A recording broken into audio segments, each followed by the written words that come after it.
Hello and welcome to Indus News live from Islamabad. I'm Hira Mustafa and these are the headlines.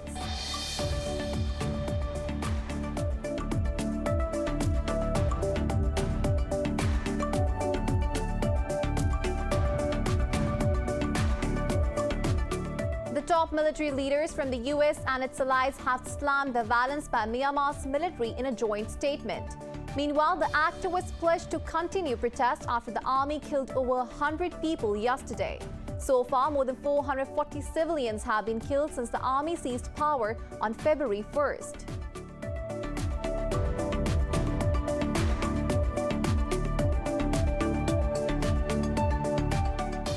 Indian forces have martyred 2 civilians in occupied Jammu and Kashmir's Shopian district. The youths were targeted during a siege and search operation in VANCOUVER area of the district. The occupying troops have killed more than 300 people in the occupied valley during the 600-day siege.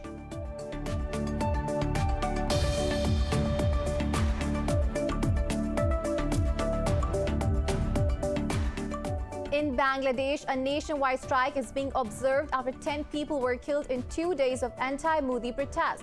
Several people have been injured in clashes between the police and the protesters in Narayanganj city. Earlier, the demonstrators blocked the main roads and railway tracks in different cities.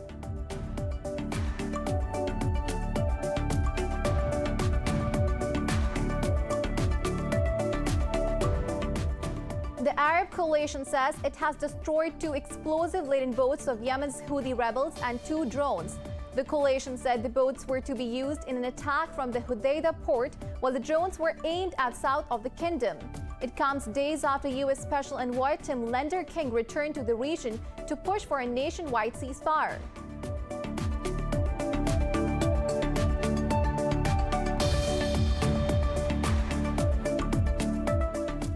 Brazil has recorded nearly 3,500 COVID-19 deaths for the second day in a row and close to 86,000 infections. In Pakistan, daily cases hit a 10-month high with almost 4,800 people tested positive and 57 died overnight. The virus has infected more than 126 million people, claiming at least 2.7 million lives around the world.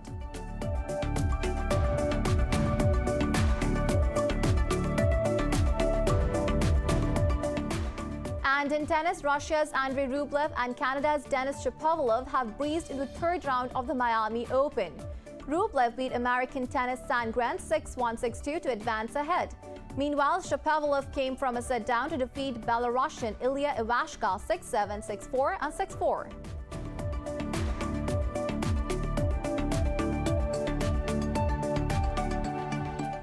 Well, these were the headlines. News in detail coming after the short break. Stay with us.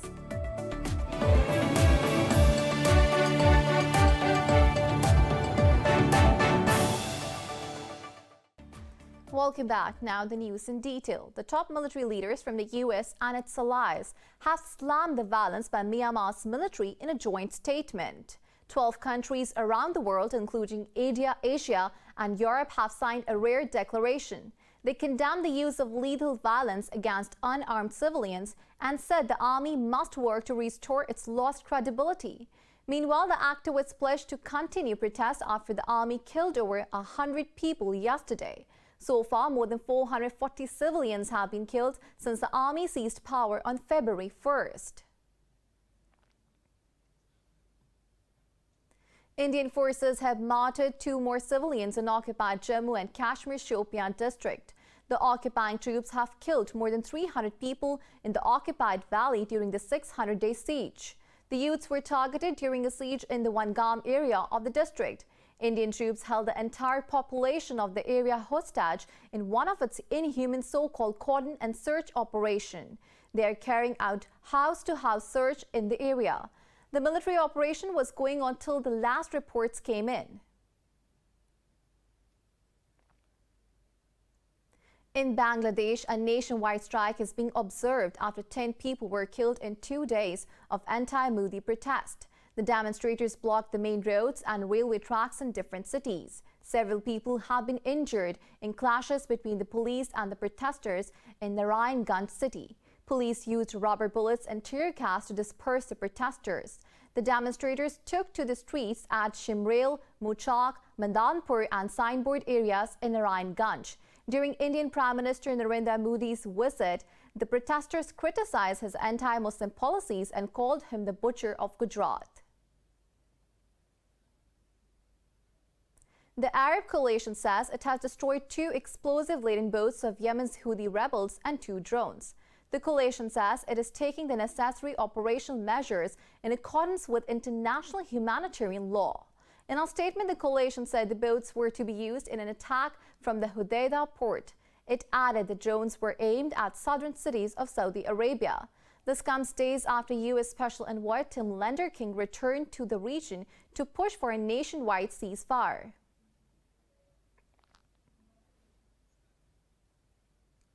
Two suspected suicide bomb blasts have rocked a Catholic church in the Indonesian city of Makassar. The police say 14 people have been wounded in the explosions, which come on the first day of the Easter Holy Week. A police spokesperson said there was a congregation underway inside the church when the blast occurred. Talking to the media, the spokesperson said 2 suspected bombers are believed to be the only fatalities. Police said authorities are looking into which radical networks the bombers came from.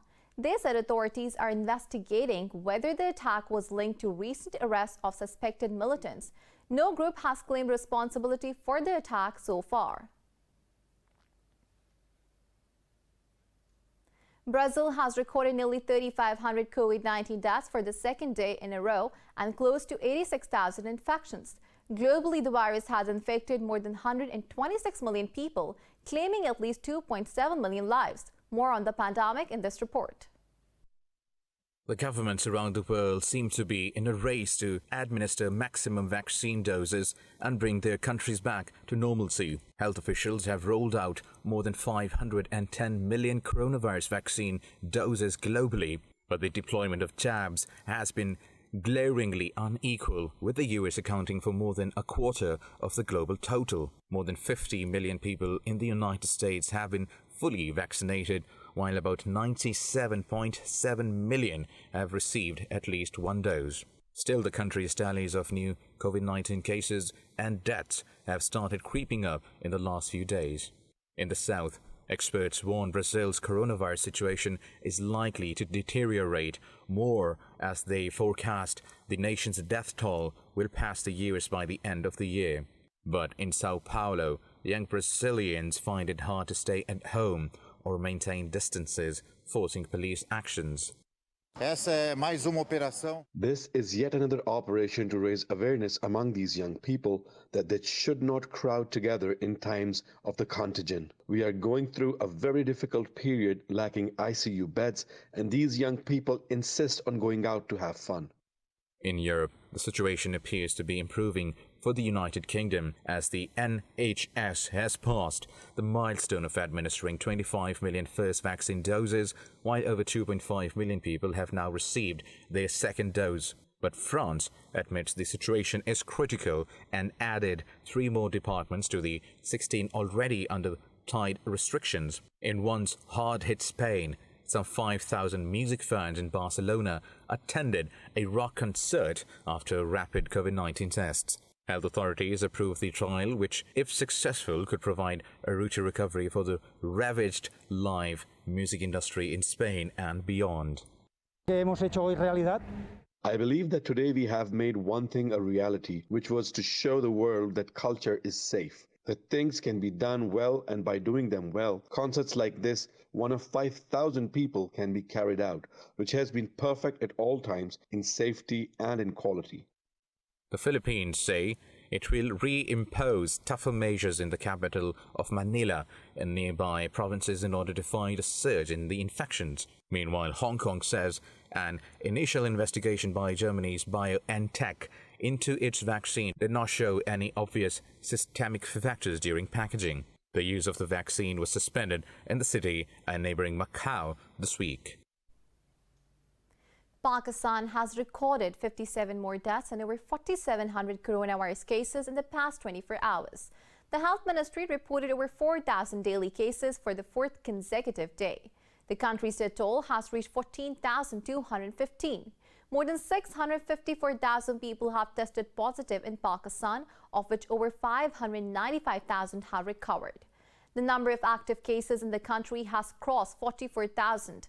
The health ministry said over 3,000 people are in critical condition across the country.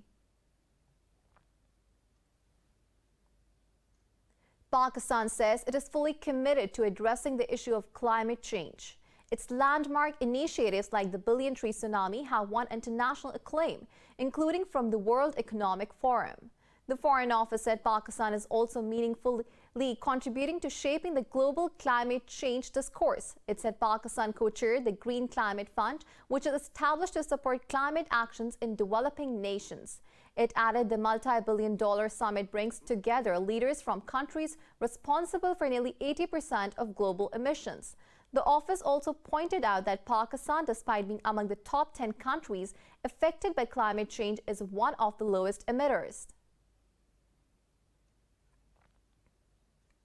Hindus across the world are celebrating their cultural and religious festival of Holi today.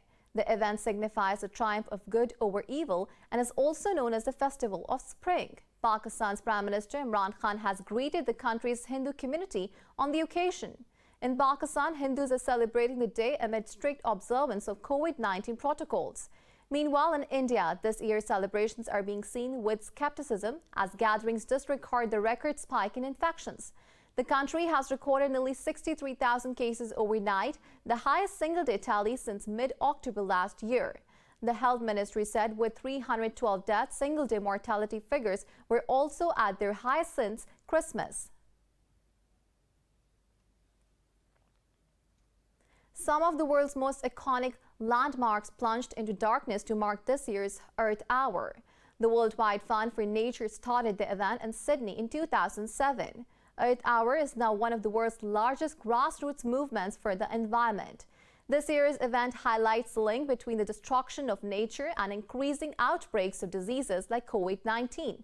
In Pakistan, Prime Minister's office turned off its light to reiterate the country's commitment to preserving nature. Famous landmarks in cities such as Athens, Rome, Berlin, and Rio de Janeiro also turned off their lights. People filmed and cheered as lights went out in Moscow's Red Square and the iconic Eiffel Tower in Paris. In Berlin, an activist dressed as a giant panda, which is a symbol of the WWF, switched off the lights on the city's Brandenburg Gate. China's capital, Beijing, has been shrouded in thick dust, carrying extremely high levels of hazardous particles. Climatologists say this second storm in 2 weeks is due to the winds from drought-hit Mongolia and northwestern China. The storm reduced visibility and forced pedestrians to cover their eyes as gusts of dust swept through the streets. Beijing's official air quality index reached a maximum level of 500. Earlier, China Meteorological Administration issued a yellow alert for Beijing, warning the city of the sandstorm. The Met Office says Beijing might face more sandstorms in April due to unfavorable weather.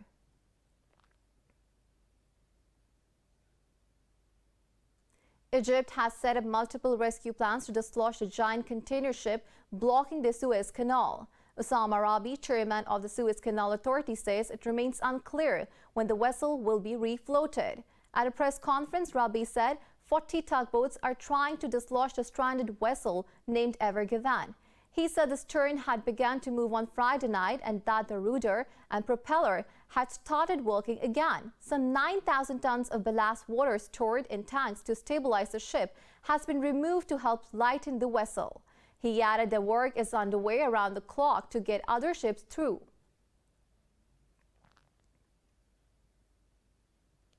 The U.S. has called for the release of former interim Bolivian President Janine Áñez and 2 of her former ministers. This comes after a Bolivian judge ordered 4-month detention of Áñez following her arrest on charges linked to the ouster of leader Evo Morales. In a statement, Secretary of State Antony Blinken said the U.S. is concerned about the anti-democratic behavior in Bolivia.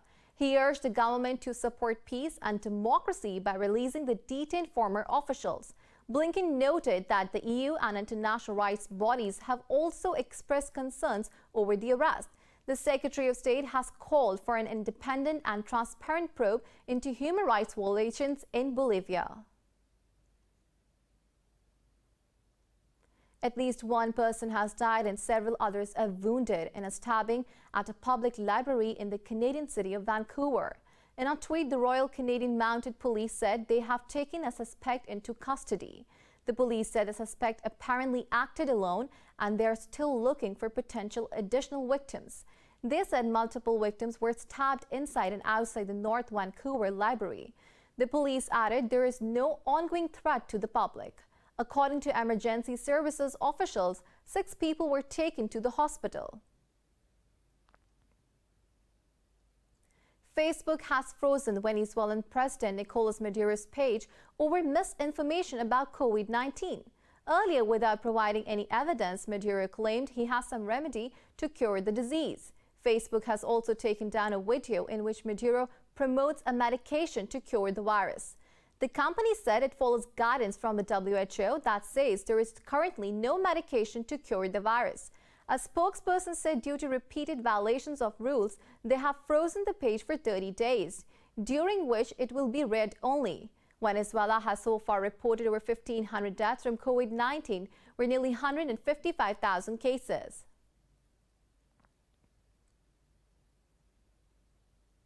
More news stories coming up after the short break. Stay with us.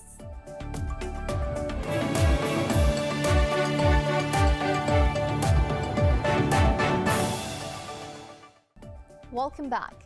An antique 15th century altarpiece has been finally restored after a decade-long process, costing millions of dollars. It has been put in a permanent exhibition at St. Bevis Cathedral in Belgian city Ghent. More in this report.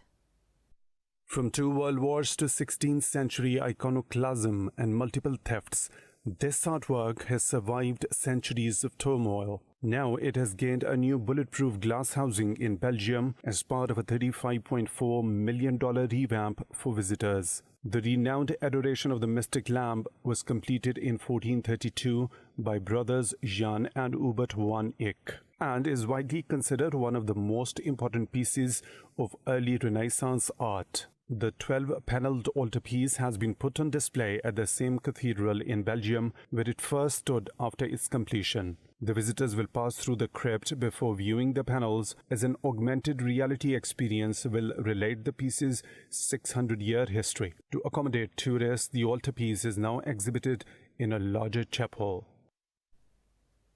Argentinian superstar Lionel Messi is a source of joy for football fans worldwide. So it is not so surprising to see his lookalike in Egypt, attracting children at an orphanage in the city of Zagazig. This report will tell you more. Islam Bhata has been using his resemblance to Barca footballer Lionel Messi for a good purpose. Seeing the excitement his presence causes at events, Bhata is happy to wear a Barcelona shirt and take part in a game or two. The children at the orphanage swarm around him with delight.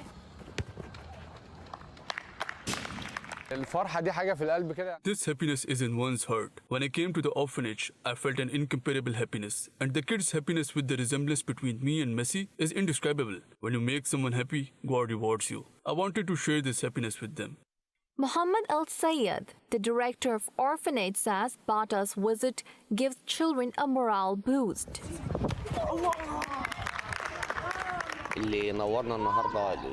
We were happy to receive Mr. Islam today. He is Messi's lookalike. He is Messi of Al Sharqiya, not Messi of Barcelona. It gave a moral boost to the children. These visits help us to develop the children and discover their talents so that we can develop them. Our mission is to rehabilitate them and integrate them in the society. Bhata dreams of becoming an actor, and what's a better star to that than portraying the biggest name in the footballing world? The art scene is slowly coming back to life in the Colombian capital, Bogota, after nearly a year of COVID-related restrictions. The curtains have risen on a new musical on the life of legendary Mexican singer Chavela Vargas, detailed in the following report.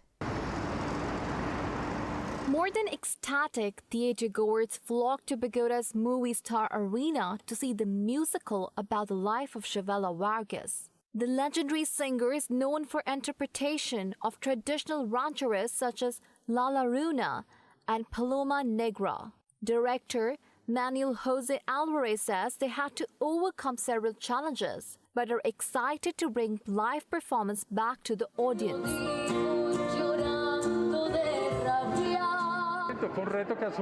We're very happy. We took on this challenge in the middle of the pandemic and it was a complicated challenge. We had to stop twice. We had to postpone the premiere that was originally set for the end of December. It was postponed to the end of January. Then we closed twice. And after that, it was postponed until now. So we hope that the audience once again vibrates with music, with theatre, with dance, that they feel and they receive that energy the actors transmit to the audience and the public transmits back to the actors. The musical traces the life of the Bohemian artist through 3 stages. Audience members say they are rejoicing the opportunity to enjoy some music.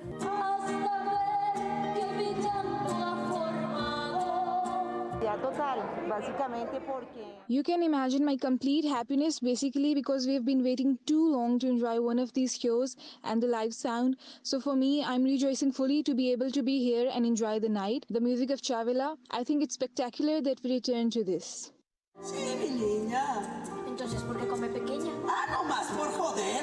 The musical was written by a Mexican screenwriter, Victor Vasquez, with the main character portrayed by Ana Sofia Gonzalez as a child. Highlights include her most iconic songs including Macarena, Volver Volver, and El Rey. For the latest updates, you can follow us on social media at indus.news.